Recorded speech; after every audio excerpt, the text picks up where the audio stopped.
Όταν η ζωή μιλά, όλοι οι άνεμοι γίνονται λέξεις. Κι όταν αυτή ξαναμιλά, το χαμόγελο πάνω στα χείλη μας και τα δάκρυα μέσα στα μάτια μας γίνονται πάλι λέξεις. Τραπεζούς, οι πόλεις.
Πόλης αρχαιοτάτη και τον εν τη αιώα πασόν αρίστη.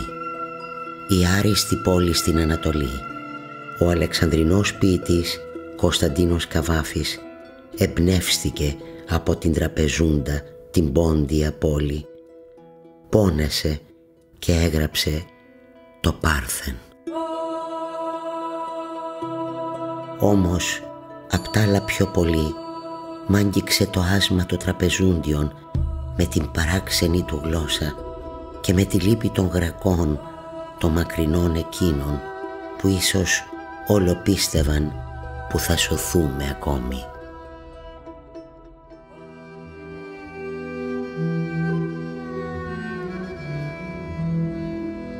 Η ελληνική παιδεία υπήρξε πάντοτε για τους υπόδουλους Έλληνες το θερμοκήπιο μέσα στο οποίο διατηρήθηκε και αναπτύχθηκε ο ελληνικός πολιτισμός και το ελληνικό πνεύμα.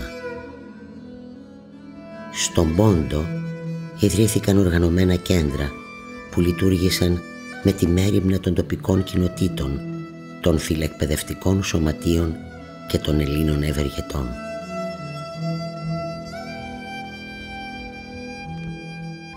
Κατά τους πρώτους αιώνες, μετά την κατάκτηση του Πόντου, στηρίγματα της παιδείας ήταν τα μεγάλα μοναστήρια της Παναγίας Σουμελά, του Αγίου Γεωργίου του Περιστερεώτα, του Αγίου Ιωάννου του Προδρόμου, Βαζελώνος και μερικά σχολεία στην Τραπεζούντα.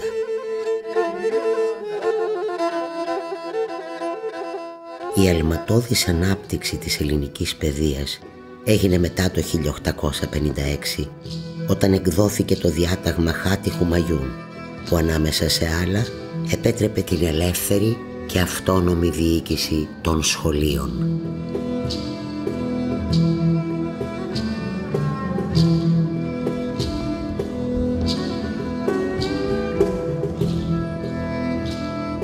Σε λίγα χρόνια ο Πόντος γέμισε κυριολεκτικά με ελληνικά σχολεία όλων των βαθμίδων.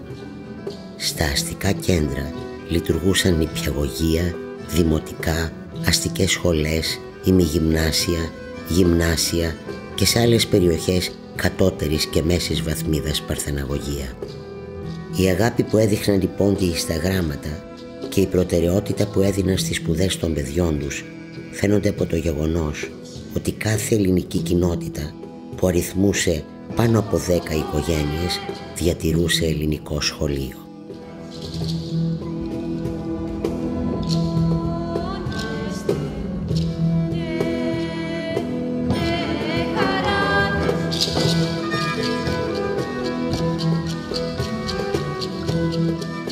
Το 1914 στον Πόντο λειτουργούσαν 1047 δημοτικά σχολεία και σχολαρχεία, 7 ημιγυμνάσια και 3 γυμνάσια, όπου δίδασκαν 1247 εκπαιδευτικοί όλων των βαθμίδων, σε σύνολο περίπου 700.000 ελληνοποντίων φοιτούσαν 75.000 μαθητές, αναλογία εντυπωσιακή για τα δεδομένα της εποχής.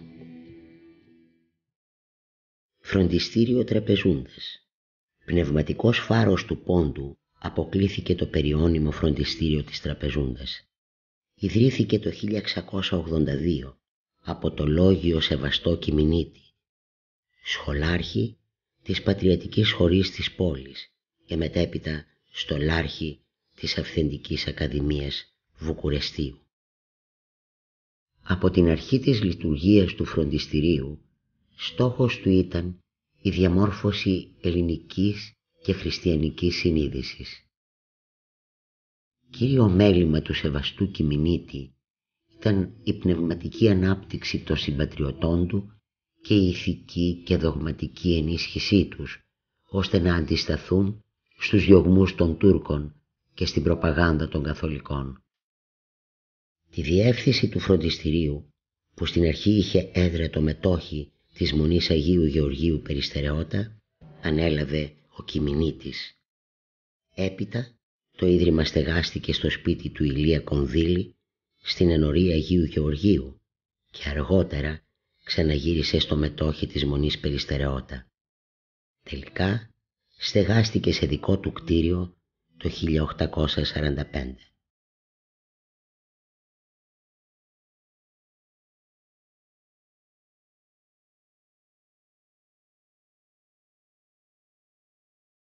Το σημερινό περίλαμπρο τετραόροφο κτίριο άρχισε να χτίζεται το 1899 και ολοκληρώθηκε το 1902 με βάση σχέδιο του τραπεζούντιου αρχιτέκτονα Αλέξανδρου Κακουλίδη.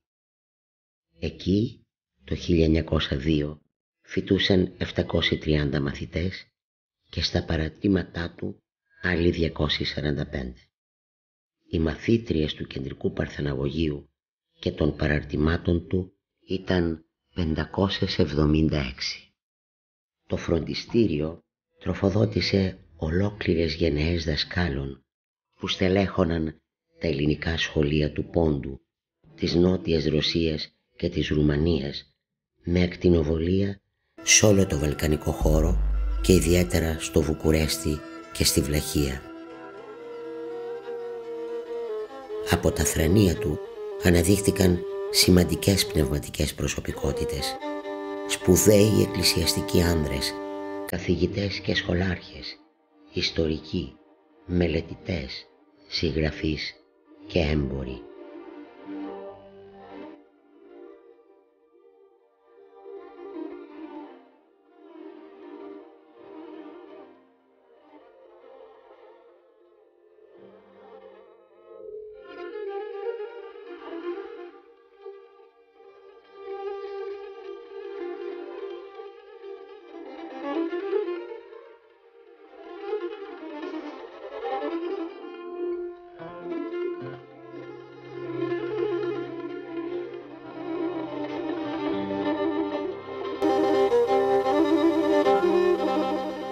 Το Ίδρυμα λειτουργήσε επί 241 χρόνια με ασήμαντες διακοπές.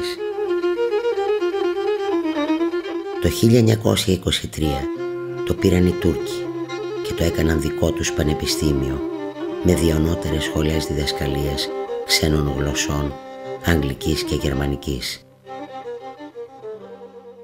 Το φροντιστήριο Τραπεζούντας δεν ήταν απλώς ένα εκπαιδευτικό ίδρυμα.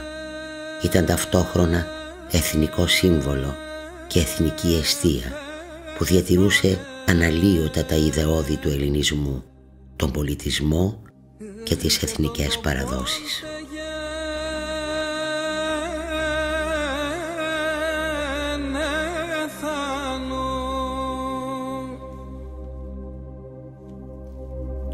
Αγιάζουν οι μνήμες όταν κρατούν ζωντανά τα χρώματα της αποθυμιάς του νόστου. Μυρίζει ακόμα ο αέρας θάνατο, μα και ευωδιάζει αναστάσιμη προσδοκία. Τα παιδιά που γίνανε οι μεγάλοι ανοίγουν την αγκαλιά τους σε καινούρια παιδιά. μεταφυτεύοντας με ένα άγγιγμα ή με ένα δάκρυ το αμάραντο ρόδο των βιωμάτων που έσκαψαν ψυχές και σώματα, μεταλαμπαδεύοντας έτσι την ιστορία που δεν είναι τίποτα άλλο από βιωμένη μνήμη, σαν το Άγιο Αίμα και σαν Άγιο Φως, από γενιά σε γενιά. Ό,τι έγινε θα ξαναγίνει, αν δεν κρατήσουμε ολόρθο μέσα στο σκαρί του εαυτού μας το κατάρτι της πίστης και φυλαγμένη καλά στην καρδιά μας την εθνική μας κληρονομιά σαν παρακαταθήκη. Έτσι ερμενίζουμε μέσα στα χρόνια και ο ψίθυρος γίνεται φωνή και η φωνή κραυγή πως τίποτα δεν χάθηκε ακόμα. Όλα είναι εκεί και περιμένουν, ζωντανεύουν σε κάθε καινούρια γέννα το κύτταρο της φυλής μας. Το Άγιο Αίμα θα ανασταίνει πάντα τη ζωή σε κάθε καινούρια πατρίδα.